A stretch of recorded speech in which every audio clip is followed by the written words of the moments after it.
I just said like language is one of the issues. What's actually interesting is that I do speak Japanese, but very often I don't understand the hidden meaning. So I've had the meetings with Japanese counterparts where I understand every word, and I reply them, and my colleague is like, "Hey, they didn't ask for that," and like she actually already told us. So like, okay, like you have to actually tell me for me to understand. But in Japan, very often they imply things, and I'm actually not very good at that. So it's always if you do business in Japan, it's actually you do need to have a Japanese person with you, or like as a co-founder, but also as a co-worker, because they understand the hidden meanings and something which might not be understandable for foreigners. And of course, one of the things, what in Japan, if you go to Japan as a foreign startup, there's a lot of large companies in Japan who want to collaborate with startups. So they talk about proof of concept project. But in my experience, not very often those projects have led anything substantial. So, like large companies in Japan, they know that they have to improve, they have to become more innovative, and they know that they don't actually have in-house capabilities to do that. And it's very trendy nowadays that, okay, let's do projects together with startups. But my experience, actually not one, but with several different companies, has been that very often they actually don't understand startups. They don't know how to work with. So, how are you? I'm good. I'm good. Good to see you. You have an interesting background working in both government and startups. What motivated you to make a switch from public to be an entrepreneur? Actually, I think in my case, being a public servant was a more unusual moment because, before and after, I never actually had a fixed monthly salary, for example. But yeah, so why did I actually leave my public servant's position was that I always thought that Estonia as a country should be more engaged with Asia because, I mean, Asia is basically the economic focal point in 21st century. That's what I always believed. And I thought that Estonian companies and Estonia in general would have actually a lot to win with having more cooperation with countries in Asia. And while I worked in Estonian Ministry of Economy and Communications, one of my projects was that I actually wrote a strategy for Estonia as a country, Asia program, how Estonia should actually support entrepreneurs to create more connections with Asia. And while doing that, I realized that actually Estonian companies are not looking towards Asia at all. They're looking towards Europe. At least that was that time, like 10, 12 years ago. The resolution for myself was quite clear. Okay, I have to do it by myself. So what happened was that I quit my government job. I created a company in Estonia on the same day, and I moved to Japan. Just as an entrepreneur, and that was 12 years ago. And I never really worked for somebody else's company after that. Tell me more about the strategy. We focused actually on three main areas. So how to actually help Estonian companies to go to Asian market. Also how to get more Asian, foreign direct investment from Asian countries. And also about tourism. And funnily enough, like for example, one of the measures or kind of actions was that I proposed that the Estonian government should organize contact trips. So Estonian companies should be sent to Asian countries and be matched with local companies to see if the market if they are ready for the market. And in reality, I ended up doing support for the same trips in Japan some years later. That was one of the most challenging projects that I ever did, but also most rewarding because in some cases that actually led to real sales and Estonian companies actually creating connection. Why did you start up a startup in Japan? Because it wasn't the first thing I did. At first, my idea was that I should be kind of consultant, helping Estonian companies with market entry. And I did that for a while. Then I understood that, okay, actually there is quite a lot that we can also teach from Estonian experience to large Japanese corporations. So I ended up bringing Japanese delegations to Estonia, telling them about Estonian e-government and experience with digitalization. And I also tested out Estonia as a gateway to European market by starting up craft beer import company. So I was selling Japanese craft beer in Europe. And then I was part of one of the teams in Japan where we actually set up cybersecurity. And the technology that we were actually trying to introduce in Japan was Estonian X-ray. And that company had, it was American Mountains as always, but we did actually have some success and implemented that X-ray in Japan. Did sell the solution to some Japanese large corporations. But then COVID came, and I really started thinking that there are some things that, I wanted to be in charge of my own startup. And there were many things that I have been always not happy in Japan. And one of them is that banking in Japan for foreigners is especially bad. It's not great for Japanese either, but for foreigners, it's, so if you, in your own country, you might be banked. Then if you move to Japan, you become underbanked. And most of the banking is available only in Japanese. Solutions are mostly paper-based. They still use paper bank book, which is a little bit crazy, but true. I knew that basically in Estonia, we have the necessary skills how to make this happen because there are similar companies founded by Estonians in other countries. Also, so I just basically needed to find the competence in Estonia and also understanding about Japanese banking market and put it together. And that's what I did. So right now, I've been working with Giga last 3 years. Tell me about the Giga and what is the business model over there and what problem are you going to solve? So in simple words, we are basically helping foreigners to do daily banking in Japan in a multilingual way, easily from their mobile phone. But maybe I explain how it normally would look like otherwise. Today, when I'm actually as a foreigner, I go to Japan and I go to one of the large bank offices. What will happen is that they will, if I don't speak Japanese, they will tell, actually they have a kind of a poster and they will show it to me saying that, sorry, if you don't speak Japanese, we cannot help you. And then if I have my employer, they might help me actually send some staff with me to actually open a bank account. And the most people end up opening bank accounts in Japan Post Bank. It's not because Japan Post Bank wants to have foreigners, but basically they are welcoming everyone. And their service, it's while function. It's still, you have paper-based bank book, you get the cash card, which you cannot use for payment. They do have online banking, but you have to fulfill application form in Japanese and send it on paper and wait for a month before you can actually do that.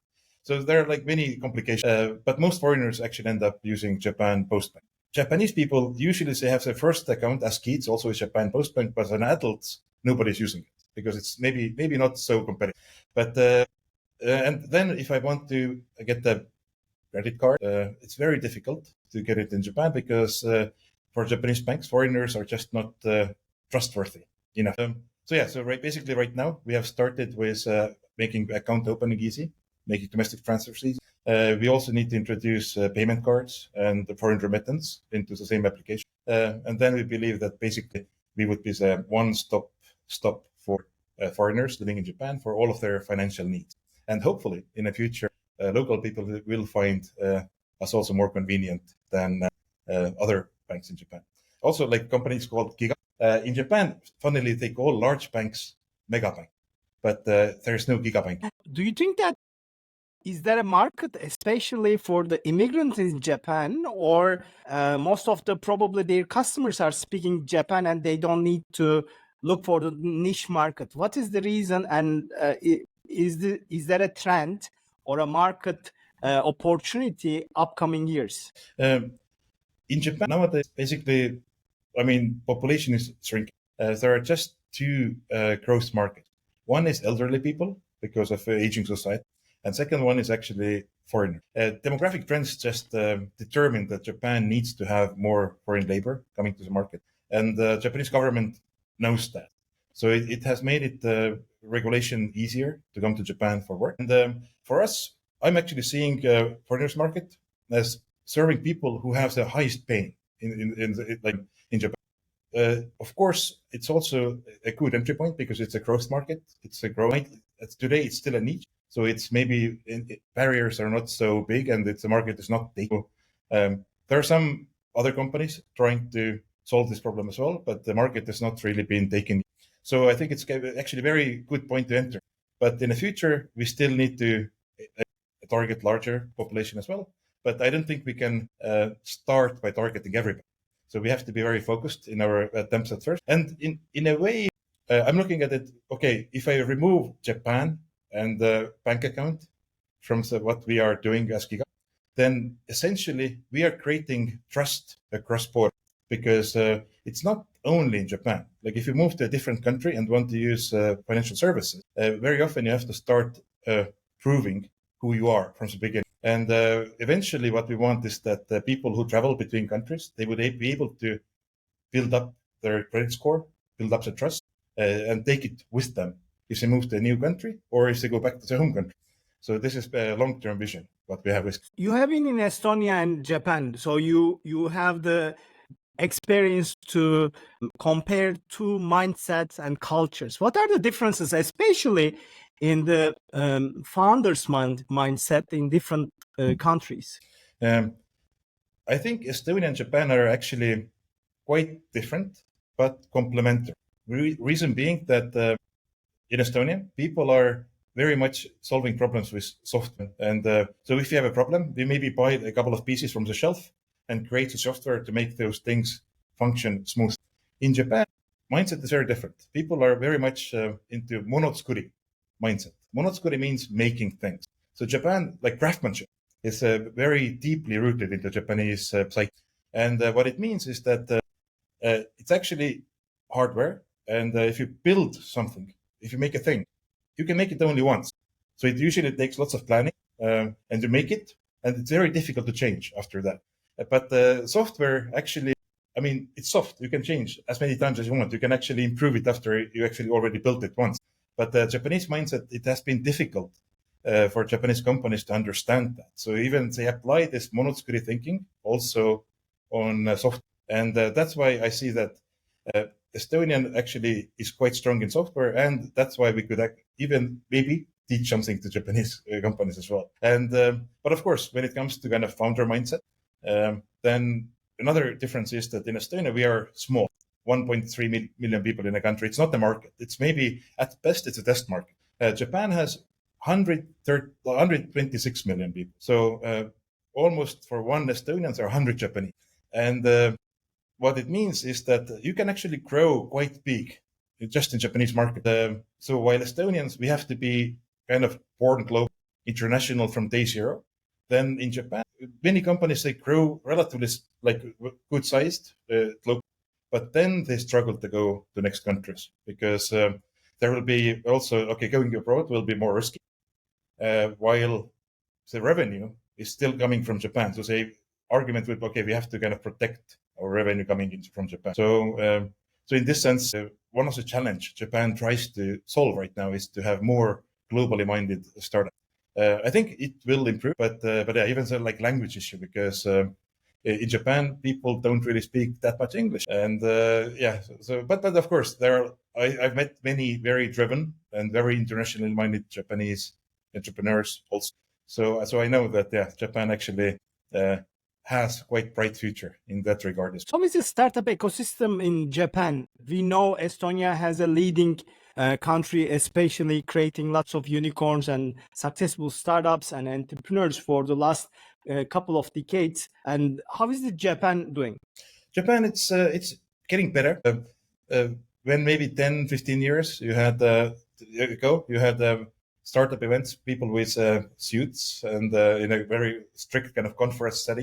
Then now we have a quite vibrant startup movements in most large cities. I'm living in Tokyo, so Tokyo of course is large. Although maybe on per capita Estonia is far. There's still lots of stuff happening in Tokyo. So like every week, if you want, you can attend some startup events. You can participate in some programs. And my experience with Giga was that I was living in Japan when I created the company. But I created a Estonian company first, and technically we were actually a foreign company entering Japanese market. And what happened was that I found the Japanese startup ecosystem and all those programs available are actually very welcoming, because they do want to have more diversity. They do welcome non-Japanese startups to come to Japan and participate in accelerators, in pitch competition. But of course, it helps when you actually are committed and you are in the country. And it also helps immensely if you speak the language. Because, yes, there are some opportunities also when you just speak in English. But to actually get through to people and to create meaningful relationships, then speaking Japanese is actually kind of a secret weapon that if you can, you should use. You are probably facing lots of difficulties as being a foreigner and starting a company outside of Estonia. How do you overcome them, and what kinds of difficulties did you face since that you have started your? So it's I just said like language is one of the issues. What's actually interesting is that I do speak Japanese, but very often I don't understand the hidden meaning. So I've had the meetings with Japanese counterparts where I understand every word, and I reply them, and my colleague is like, "Hey, they didn't ask for that," and like she actually already told us. So like, okay, like you have to actually tell me for me to understand.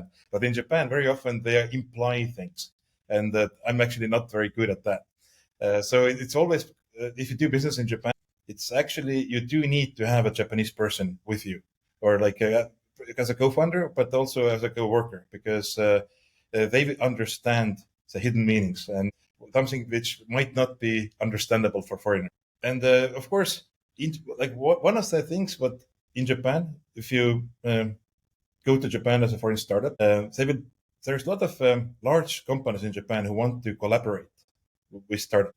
So they talk about proof of concept project.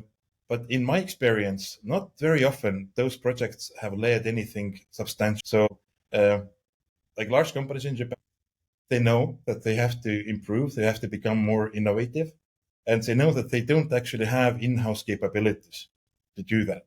And it's very trendy nowadays that, okay, let's do projects together with startups. But my experience, actually not one, but with several different companies, has been that very often they actually don't understand startups.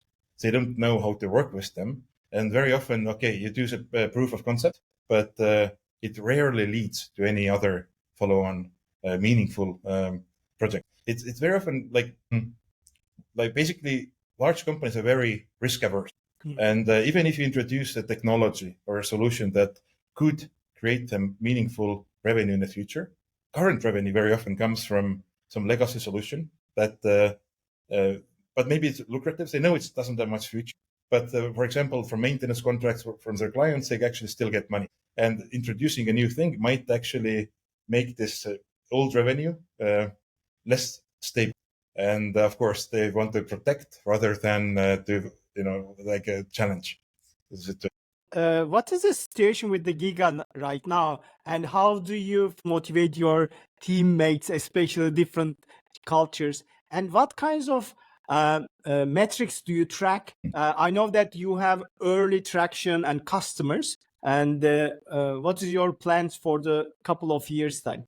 So with Giga, yeah, basically we have launched our service. We were looking at the service model. We tried to learn from Europe and the US how neobanks in those countries have been organized. So, meaning it means that we were able to get a license in Japan, which allows us to connect with banks over APIs and get like account information, but also to push for transactions. And we were able to launch the service with a regional bank in Tokyo. But right now, basically, we are in a situation where we have done the pilot, so to say, but we still need to increase the number of banking partners. So we do have first experience with customers, but we haven't really launched the full service what we want to launch yet. We just had bank account, but we do need to have also payment cards and remittance, and then we would be able to add kind of full value for our customers. So right now, this year will be basically the year where we really need to reach product market fit. Then after this, we just need to take the foreigner market, expand to some other Asian countries who have a similar problem. But at the same time, also, what we really want to do, we want to start helping our customers to build up the trust and make it possible for them to access higher level of financial services. If they want to build up their lives in Japan, they would be able to get a housing loan. Like we would be underwriting their housing loan, and eventually also we would be helping them to take some trust back to their home country if they have to. So so next year, right now we are still very small. We have a tiny team, but plans are much. Are there any competition or similar products in the market? There are a couple of banks who have understood that foreigners actually are a good market opportunity. So they have been targeting foreigners. We see them actually not really as competitors, but also potential collaboration partners, because we are able to make this we're actually able to help those banks with their target. And we also see there are quite a few companies who are providing various life services to foreigners. They usually don't know much about fintech, but I know that some of them do have ambitions in fintech as well. And also, there is quite a big number of remittance companies who are because most of the foreigners in Japan, they come from Southeast Asia, and they send money back home to save, to help family, or to pay back loan. And the remittance business has been quite lucrative. And those companies today, they are usually just focused on remittance, but some of them also are thinking wider and starting to introduce collaboration with banks and so on. So right now we are actually at the start of a quite exciting moment in Japan, where things are starting to happen. And with Giga, we are positioned quite well to be part of those developments. What are your learnings, especially raising funding and also talking with investors and VCs, different kinds of VCs? What are your learnings? This is one interesting thing is that valuations in Japan in early stage tend to be very low compared to Europe. Maybe because in Japan, not many investors actually have entrepreneurial experience by themselves. So they have been maybe working for larger companies or doing a spin-off business, but actual entrepreneurs who are investing, this is not really common in Japan yet. But of course, as an entrepreneur, I'm learning quite a lot from other entrepreneurs. And if I have an investor who has also gone through similar experiences, that this always has been very helpful for me. But in Japan, it's a little bit more difficult to find than maybe in some other places. But in a way, their number of venture capital companies in Japan is quite large. There is a lot of corporate venture capital around, which is maybe also a little bit unusual. And this corporate venture capital, it usually, you could see that, okay, there's a large company and they invest into strategic partnership, but not always. It doesn't really always have to be a partnership. The CVCs, they can also invest quite independent. But yeah, so I think Japan is, in terms of ecosystem, it's still developing, but it's a large place and moving to the right direction. How do you maintain your work-life balance as a founder, and also what time management tactics do you use? So I think the word, if you say work-life balance, it means that very often, okay, you don't really like to work, so you have to balance it with some other things.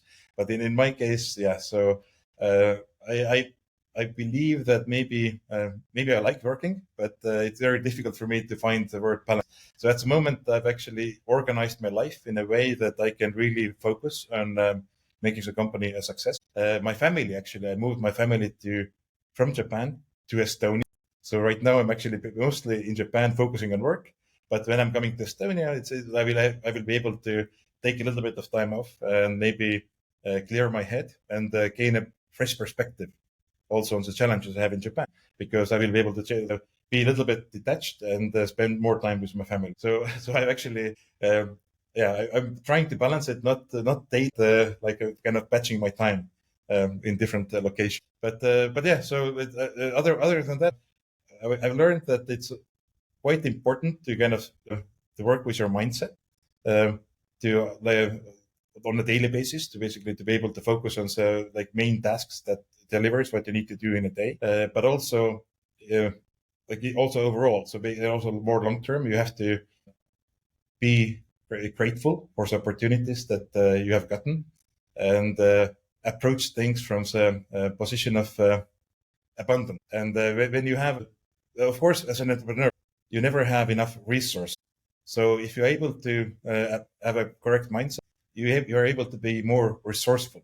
So you just need to be more creative and come up with solutions. In the first day of your Japanese experience, what surprised you most Mm. in daily life? At first, actually, like there are so many people in Tokyo. I'm coming from a very small town in Estonia, so we have like 2,500 people in my hometown. So going to the Tokyo, it felt like a large Asian metropolis, like with neon lights, lots of people around, loud. And interestingly enough, I've actually gotten used to that now. So when somebody new is visiting Japan, to whom it's the first time, I really enjoy seeing Japan through their eyes. Because for me, I've been in Tokyo total almost 15 years. And in a way, that's my home. At first it used to be that I had my life in Japan and I had my life in Estonia, and they were relatively separate. Now it's completely blended for me. So, like for me, being in Estonia, being in Japan, both feels very normal. And I believe that in the beginning, when my first year in Japan, when I was an exchange student, I had to pinch myself daily to remind myself that, okay, you are in Japan. You have to enjoy the experience, be aware, and take those experiences in. But now it's just my life. Did you have time to travel inside of Japan, and do you have a route for the first time comers? Interestingly enough, it's relatively expensive to travel in Japan, or it used to be. Nowadays, with weekend, it's actually Japan is becoming increasingly affordable. So I do encourage everybody to visit Japan because it's a great time to visit, and the yen is cheap and the food is great. But of course, in Japan, I've been mostly in Tokyo. But if you want to experience a real Japanese history, then you have to go to Kyoto and Nara in Kansai area. So this is a very like really great area. And if you want to experience nice, like beautiful beaches, you can find that in Okinawa. And at the same time, if you want to experience downhill skiing, it's the best snow you ever seen, then you just have to go to Hokkaido. So Japan is, it has tropics, it has proper winter, and it has lots of culture, and of course, yeah, many mountains. In Japan, the highest mountain is Mount Fuji, and there's a saying that if you live in Japan and you never climb Mount Fuji, you're a fool. But if you climb it twice, you're twice as much fool. I climbed it. What is your superpower? Uh, I think I think I'm lucky because I've been able to, like very often when I'm in a difficult situation, I'm able to meet somebody who is actually able to help or like who trains my team. And so exactly, it's the right timing. So it has happened not once, but actually many times. And in a way, also what I believe is that like yeah, like for, at first difficulty, I mean, you shouldn't really give up because as an entrepreneur, it's the road is bumpy, and this is my choice to choose this road.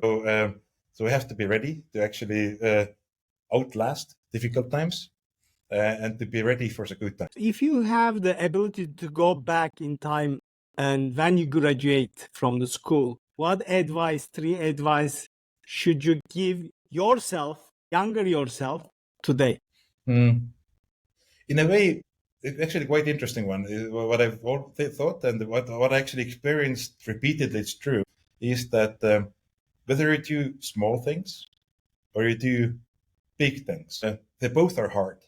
But actually, doing big things might be easier at the end because there is less competition. Because most people don't really have enough courage to set high goals. So they will. So there's actually more competition on mediocre goals. So actually, setting high goals from the beginning, that would be like maybe I should have done it already faster and earlier. But yeah, basically, what I feel is that even if you don't reach those like high goals, like you will still be far ahead of anybody else. So in this sense, that I think that's a very useful strategy, and especially nowadays because I believe that it doesn't matter where you live nowadays that much anymore, and you can choose who you are. You can be anybody, but you cannot be everybody at once. So you have to choose. That's a great advice. And do you read entrepreneurship books, or what kinds of blog posts or movies recently you have watched? I do read entrepreneurship books, and there are some of the books that I keep going back. So, like one of the books is from like The Truth About Hard Things. I've read that book like a few times, and every time I go back, maybe my own experience has also evolved, and like I see different different angles of the content, and it is helpful. I try to also one of the things what I try to build better habits, but I'm still work in progress in many cases. But yeah, this is one thing what I try to do as well. And yeah, so I do listen quite a lot of podcasts. Like, recently I've been listening quite a lot of Tire as the CEO, like Steve Bartlett. That actually quite many good discussions there with entrepreneurs. And, it's really a good opportunity to actually be part of those conversations. Otherwise, would be like even like yeah, not long ago would be maybe like not accessible.